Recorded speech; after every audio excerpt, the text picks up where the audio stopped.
Welcome to the HPL seminar. I guess we walk into everyone's office and forcing them to come out worked today, so I'm more happy with the room now that people are in here. So thank you for coming.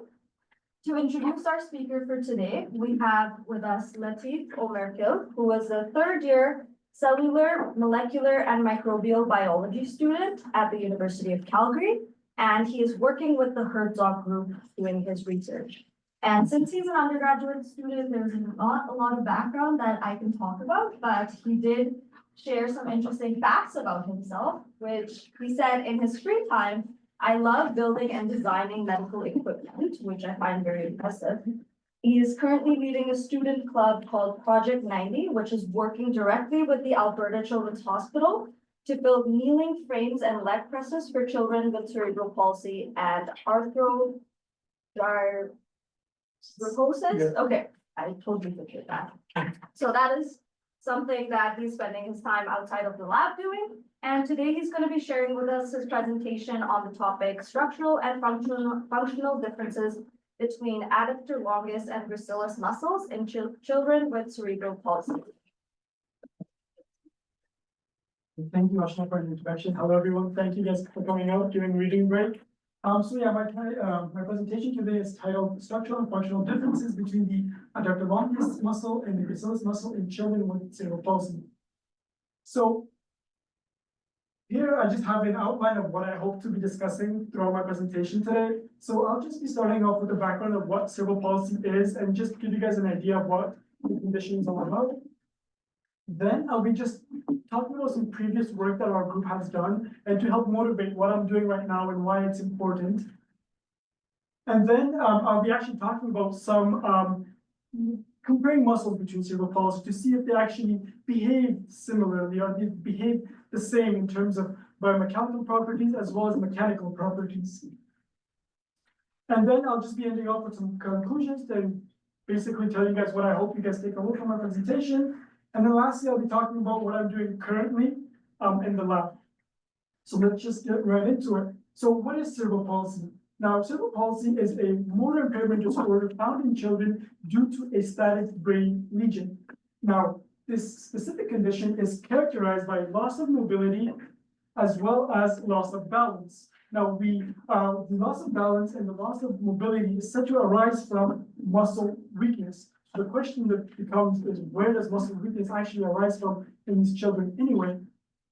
So among many other factors, muscle weakness in these children is actually said to arise from decreased muscle volume, as well as fibrosis and fat infiltration.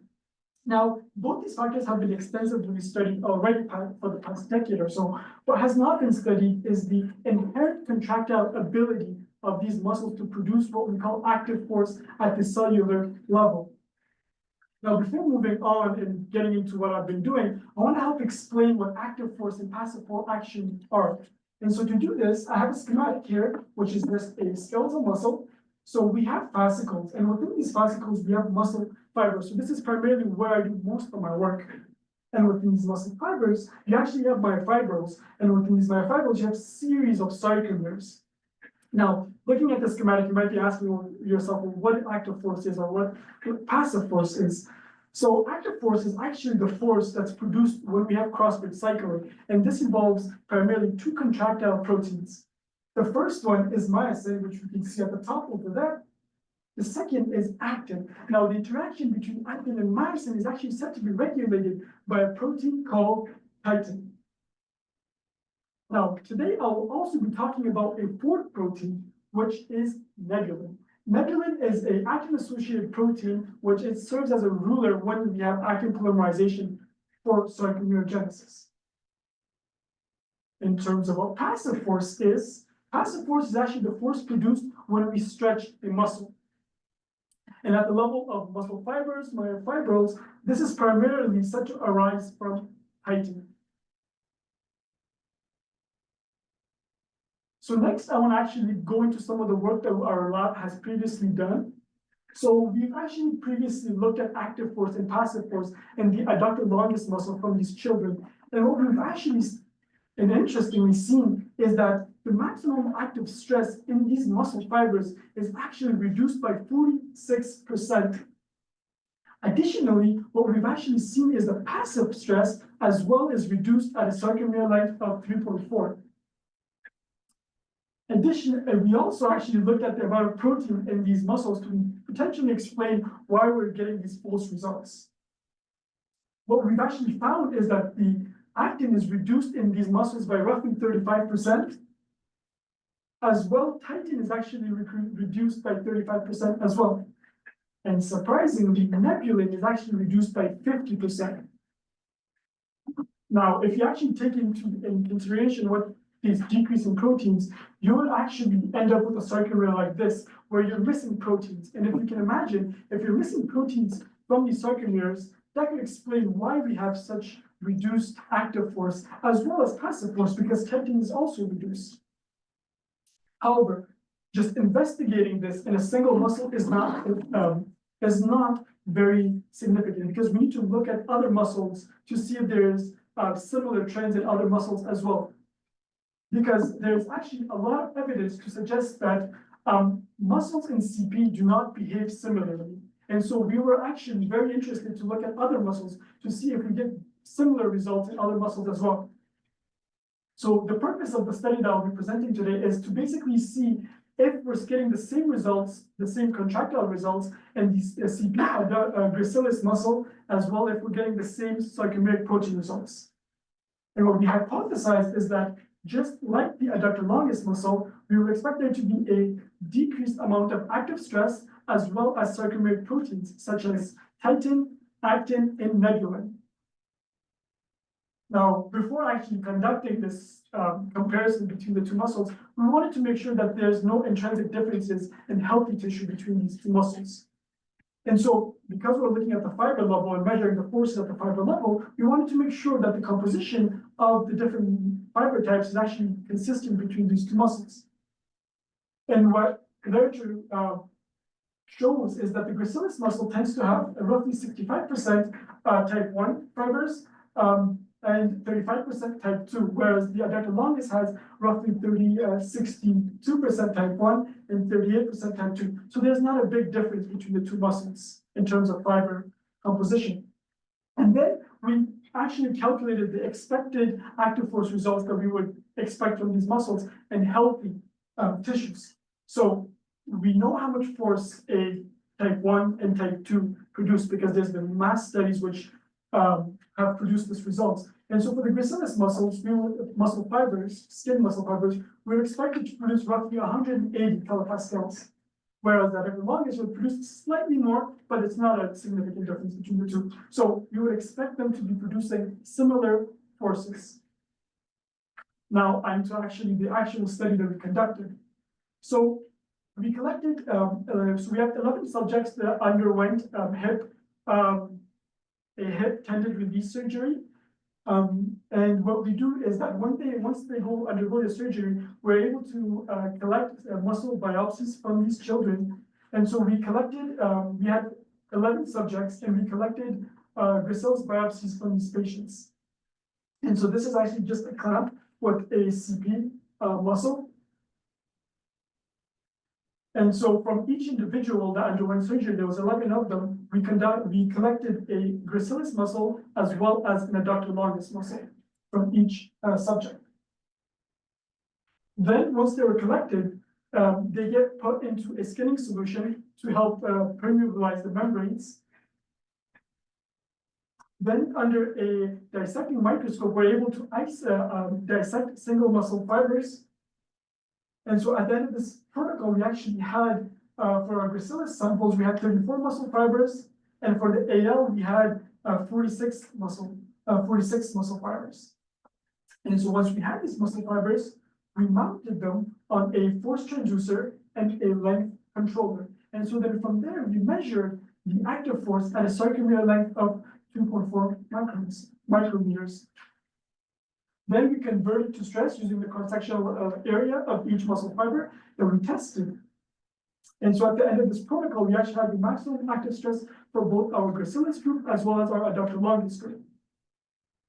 And so measuring passive force, what we did is that the fibers were once again set at an average length of 2.4 micrometers, and then we would stretch passively to final sarcomere lengths of 2.6. We would hold it there for 40 seconds and then measure the passive force at the steady state.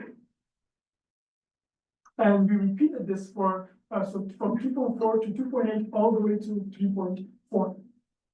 And so once we had the force, passive force for these muscle fibers, we converted once again to passive stress using the cross-sectional area of these muscle fibers. Now, to assess our protein content in these muscles, what we did is that we used an SDS page. So this is a very commonly used technique. So what it does is basically you load a bunch of muscle and it's able to separate the different proteins based on molecular weight. So we used a 2% for titin and nebulin. So you can see the gel on the left-hand side. So you can see titin at the top and then nebulin at the bottom. And then we used a 12% for actin and myosin. So you can actually see actin right there, and then myosin could be seen on both types of gels.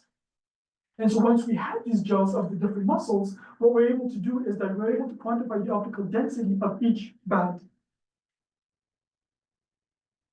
Okay.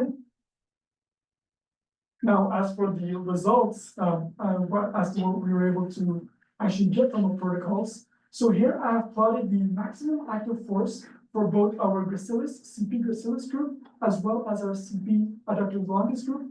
And what I hope you're able to see is that the CP gracilis, the CP adductor longus produces significantly less force when compared to the gracilis muscle.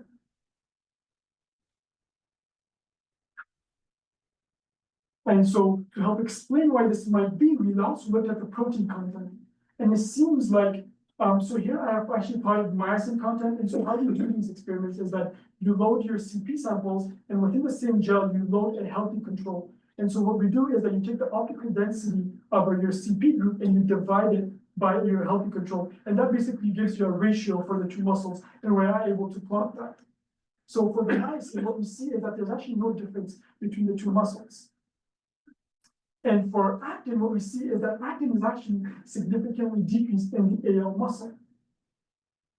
As well, for nebulin, what we see is because nebulin is actin-associated muscles, we actually also saw a decrease, a significant decrease in the amount of nebulin as well. Now, these protein results would help explain our active force results because we have reduced amounts of actin and nebulin on our adductor longus muscle, and the adductor longus muscle also produces less active force, so that could be explained by the protein results that we're getting. Next is our passive stress. So passive stress, here I have plotted the passive stress along the y-axis at a sarcomere length of 2.6, 2.8, all the way to 3.4 micrometers for both our gracilis group as well as adductor longus group. And what we see here is that at longer sarcomere lengths, there's actually a significantly decrease in the amount of passive force for the adductor longus muscle. Now, to help explain why this might be, we also looked at the protein content for titin.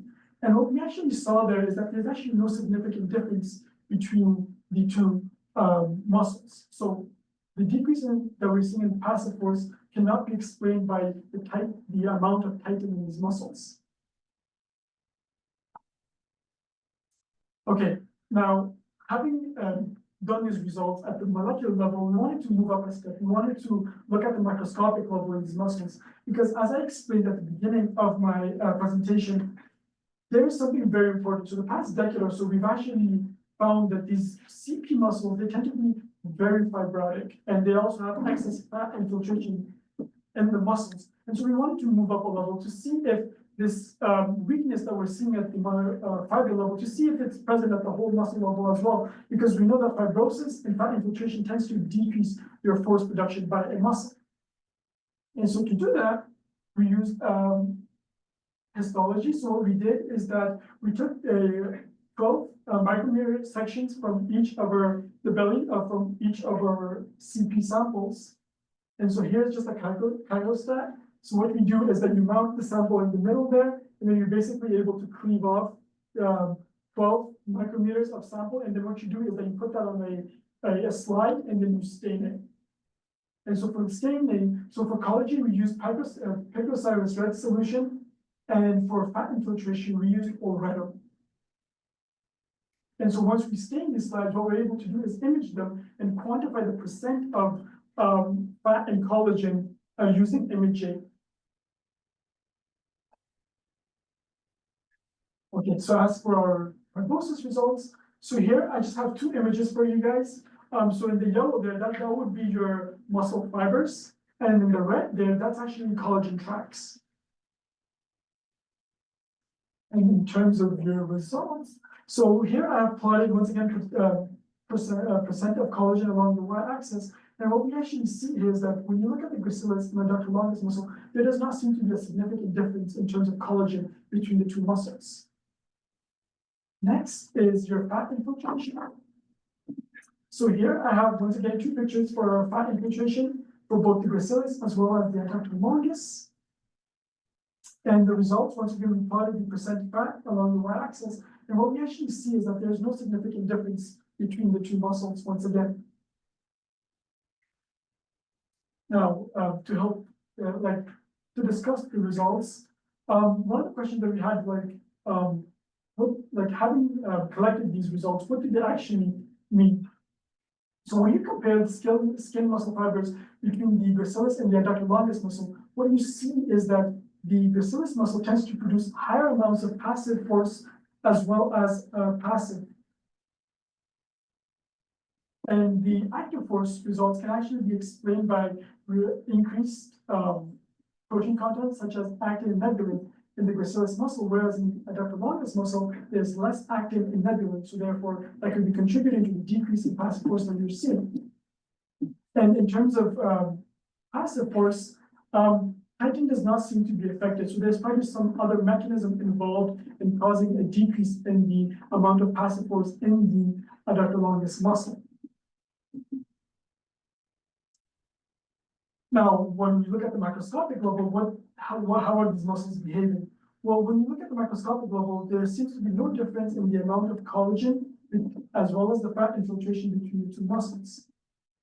And this is actually supported by previous literature, which basically used different techniques to assess the amount of collagen content, but they also got that there's no difference in terms of collagen content between the adductor longus and the gracilis muscle.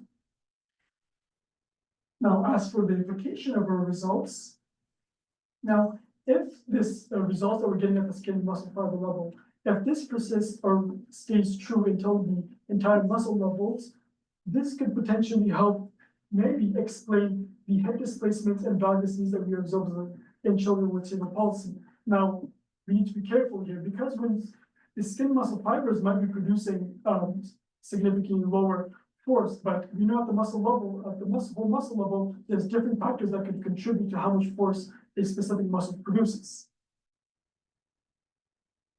So just a conclusion here. So what I hope you've taken away from my presentation is that the adductor longus skinned muscle fibers in the adductor longus and the gracilis muscle are not behaving the same. And so the adductor longus muscle seems to be producing less force at the molecular level. And this could actually be explained once again by the protein content. There seems to be different protein contents between the two muscles. And then at the microscopic level, there's actually no difference in the amount of fibrosis as well as fat infiltration between the two muscles. Just as for what I'm working on right now.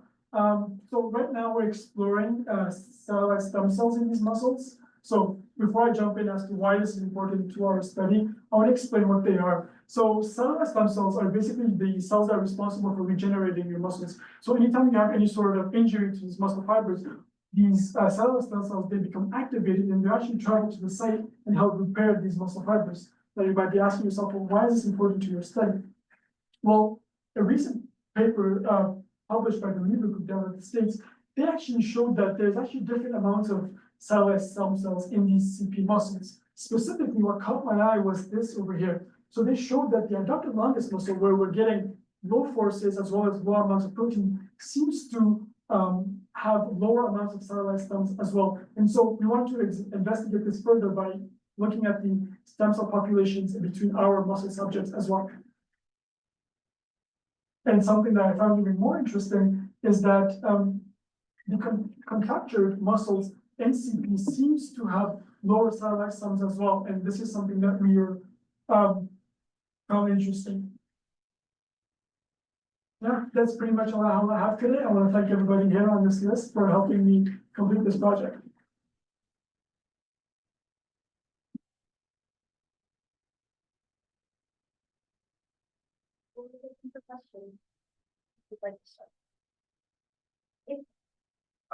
Thanks very much. Great presentation. At the beginning, you talked about CP as being like a neurological disease.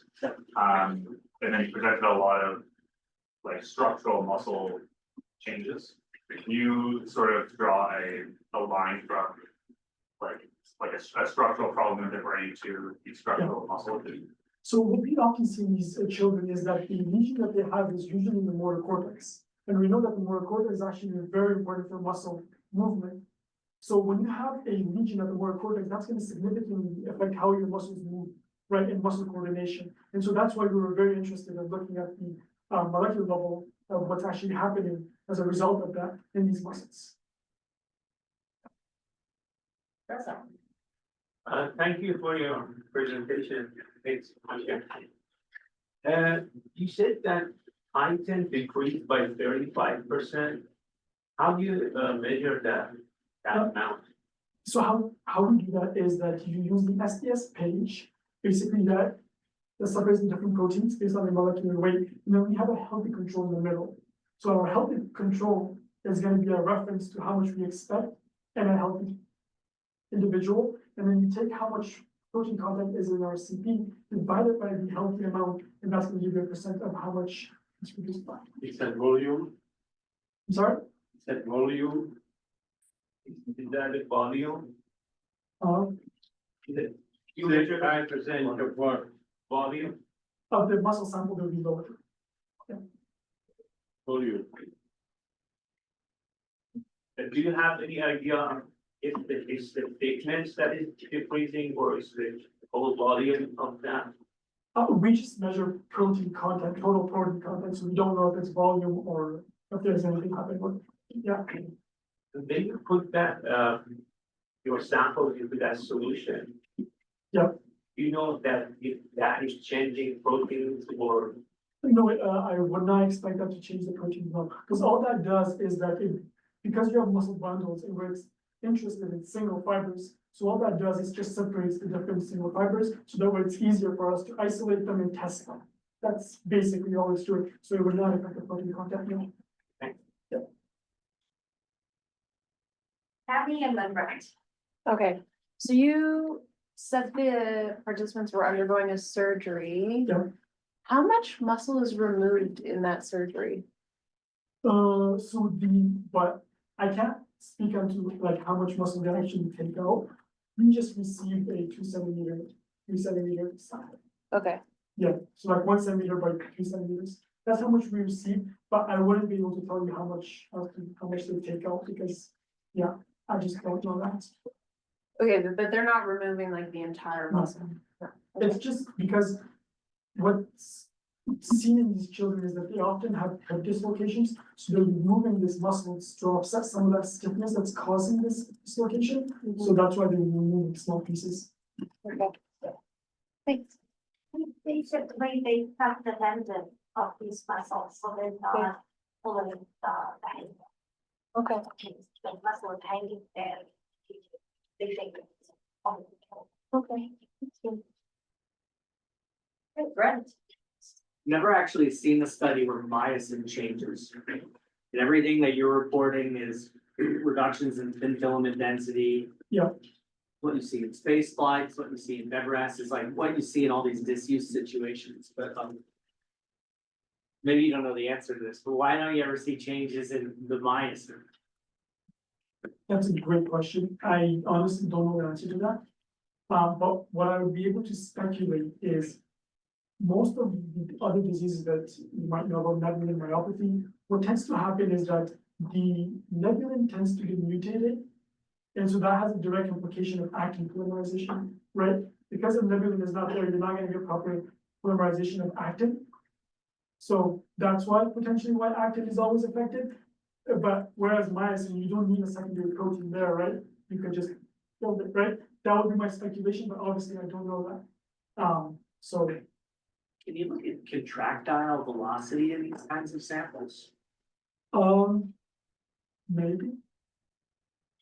Venus might be able to answer that. Yeah. Um, And though it's opening velocity and one velocity. Yeah, because one of the things that you see with space flight is you actually see an increase at this scale, an increase in the contractile velocity. And it's always been explained by the fact that you have the same number of myosin heads, but they're pulling on less actin. So there's not as much inertia to overcome, so it just contracts. You don't see it at the whole muscle layer. But so I was just wondering if you kind of see similar increases in contractile velocity in this population. We haven't crossed. That time.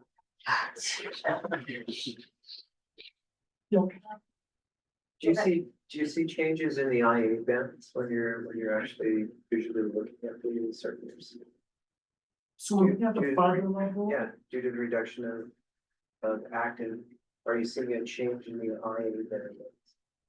You won't be able to see those bands at the fiber level. If we're looking at the my fiber level, we might be able to see Yeah. them, but at the fiber level, you would not be able to see them.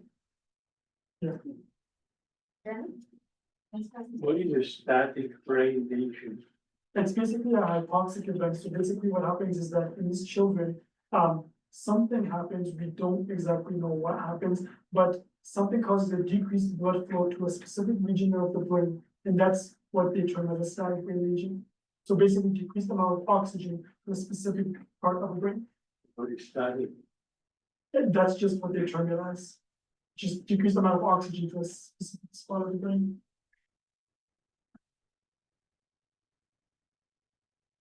All right, Jenny had a question? Good job, Latif. I don't know very much about collagen, so I'm wondering what determines how much collagen there is in muscle. Great question. I know that there's a specific protein called FAP. That's responsible in producing collagen. But there's also other factors as well that I'm not very sure about.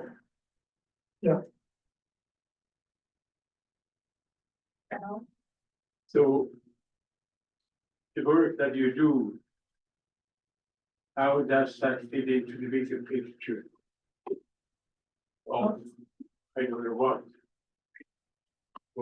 the aerosol fluid does or what, So how does it fit into conceptually, so when you go on and know more, what then? So something that I know that Dr. Walter is very interested in is understanding how we can induce circumneogenesis. So if we understand what's happening at the molecular level, essentially what's being downregulated, what's not producing the right amount of forces and what's decreasing to a protein complex, we can actually find out ways to induce circumneogenesis. If that makes sense. So if we're understanding these muscles very well at the molecular level, how this fits into the bigger picture is that we're getting a better view of what's actually happening, the molecular pathways that are involved, and what proteins are in decrease, and we can actually use that to find therapeutics. You will then try to change that. Hopefully, that's the goal. And that would mean, But that would just mean that you would be able to induce circumneogenesis in these muscles and help them with their mobility. So have them basically walk. realistic, I'm sorry, is that realistic? those people are realistic.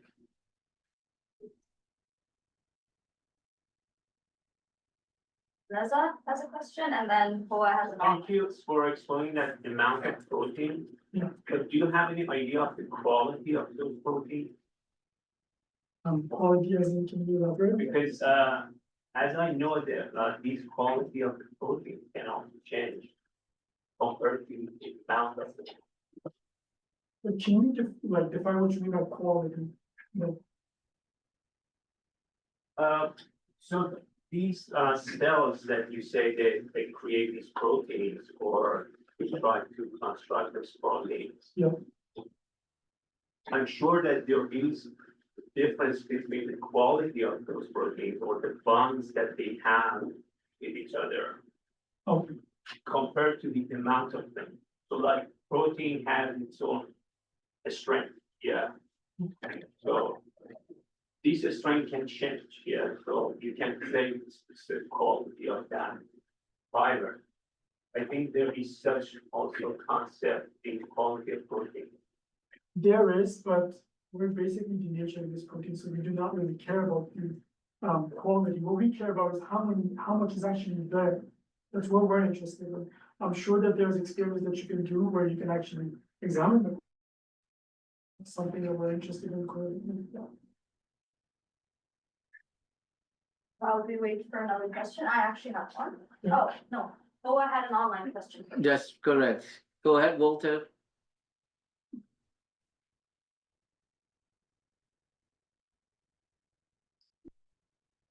Walter?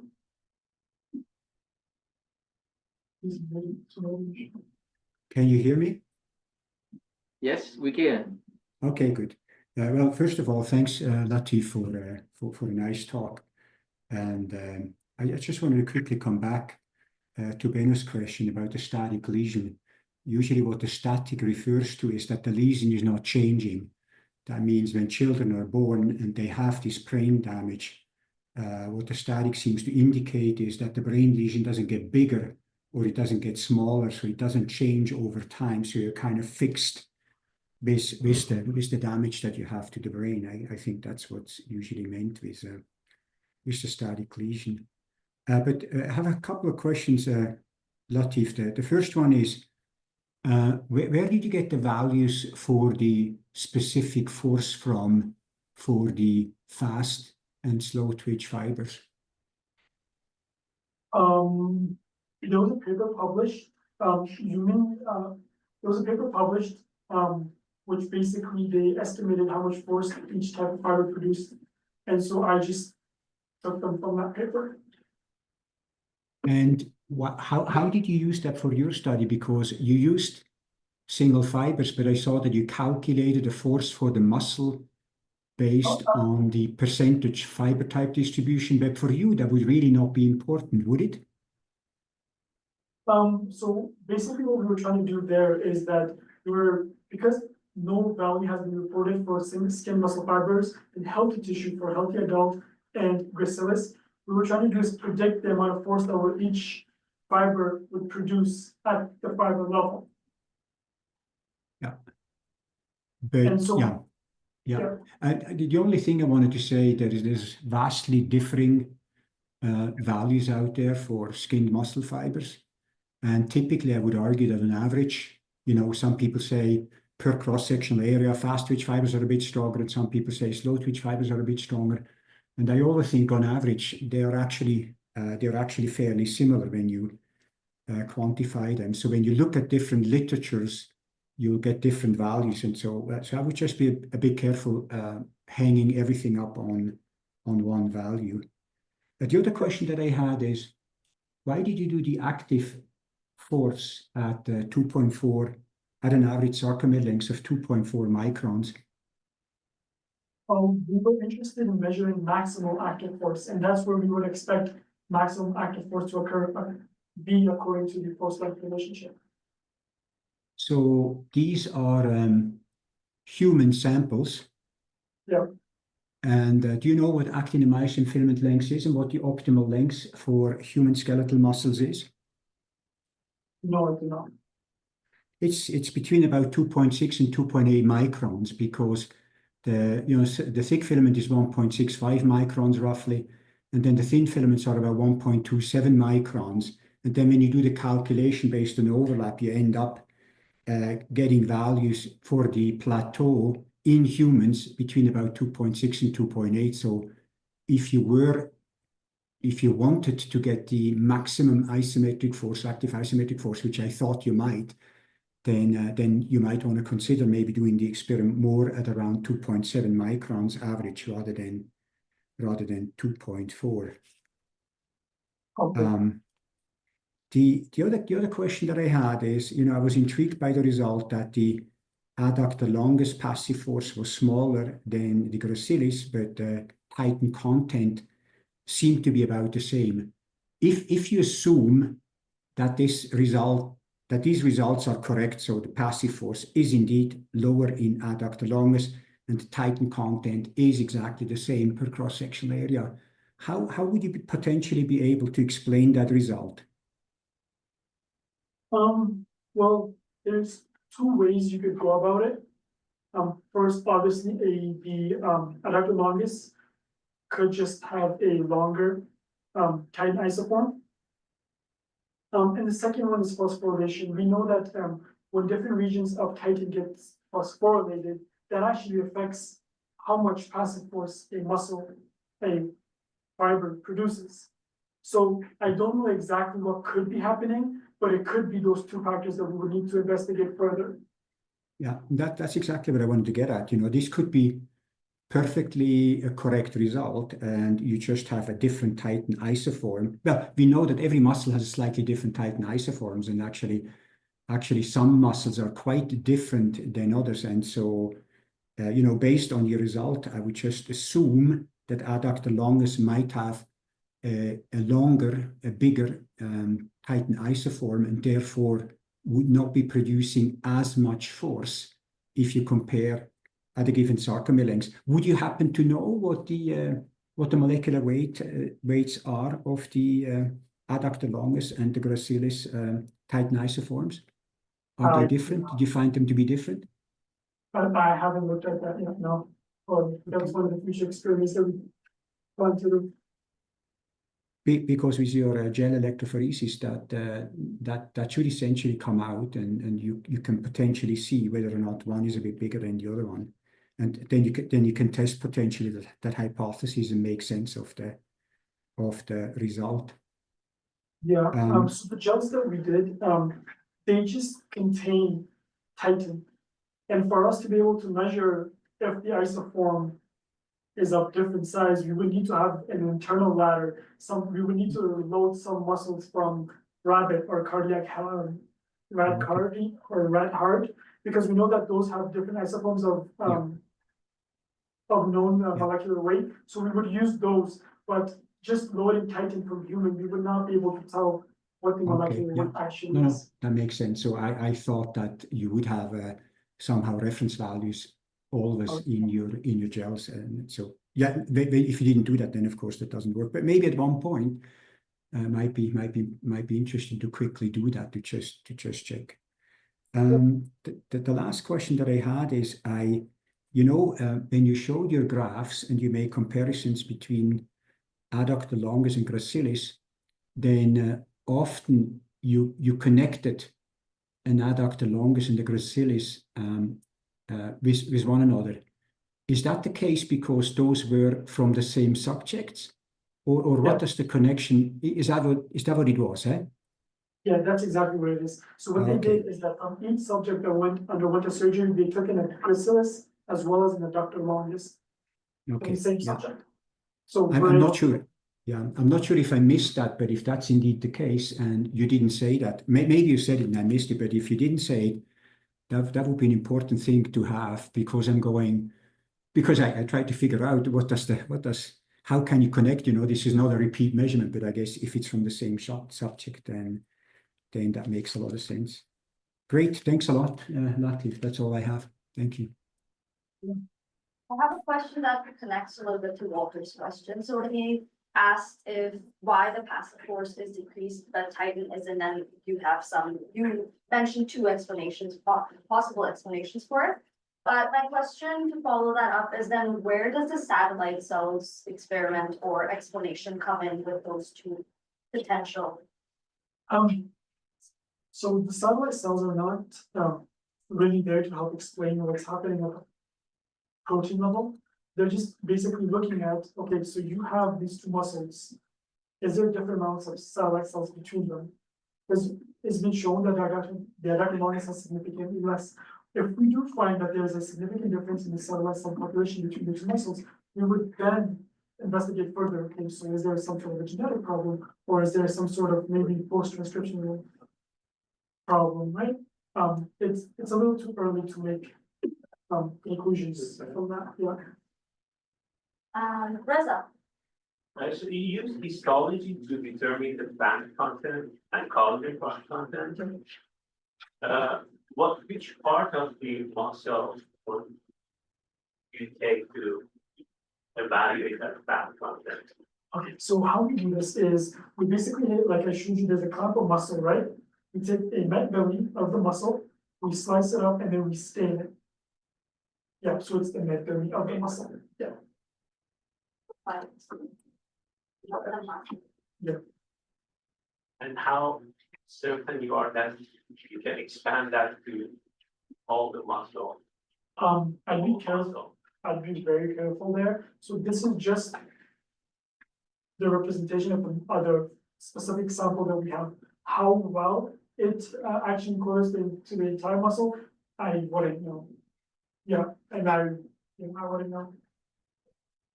Okay, we have a question from Ben and then Mark. Curious about the limitations to a healthy lifestyle. If you're able to increase the force production in the muscle that you're looking at, are you able to overcome the damage done in the brain? Or is it ultimately the damage done in the brain limiting the amount of work the muscle is able to do, and thus you can't overcome that damage in the brain despite increases in leg muscle force production? It's a good question. So the thing with CP is it's multifactorial, so there's multiple things working at it. So just strictly increasing the amount of, let's say, protein content in that specific muscle would not alleviate, like, will not help fix the entire condition. Because you have spasticity, you also have excess fibrosis in these muscles, is gonna remain there regardless if you increase the protein content, right? So maybe it will help a little, but in the grand scheme of things, it would not make that much of a big difference. So that's where you would use different treatments like collagenase to break down some of that collagen. You will use neural stem cells therapy to fix some of those neural stem cells in the brain. So you need to take different approaches to fix the entire condition. Yeah.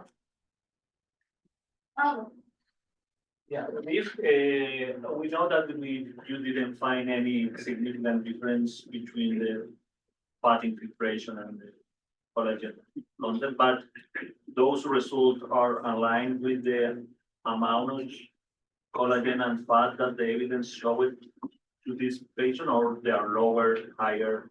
Did you check it? So the fibrosis results, they seem to be consistent with literature.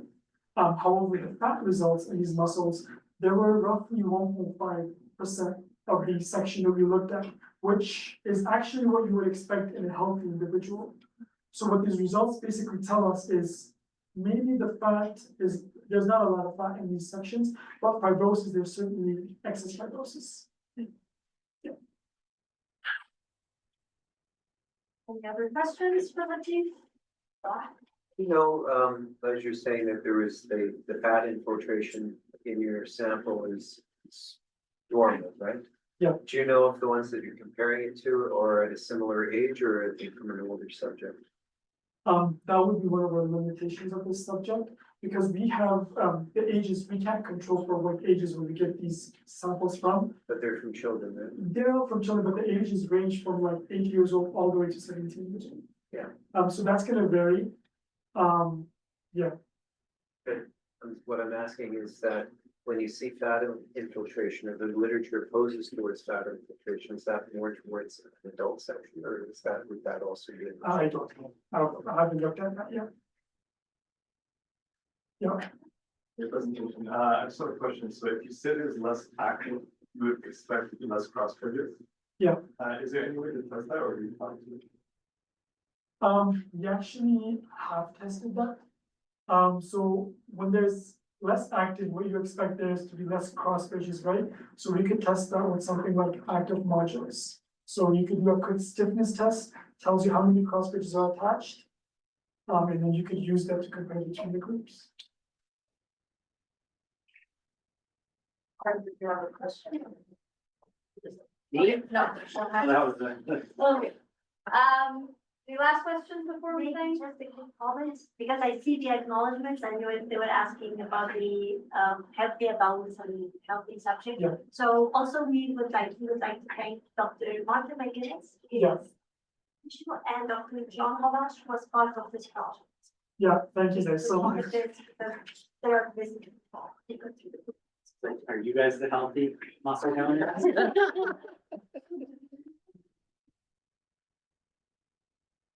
Let's thank Latif for his.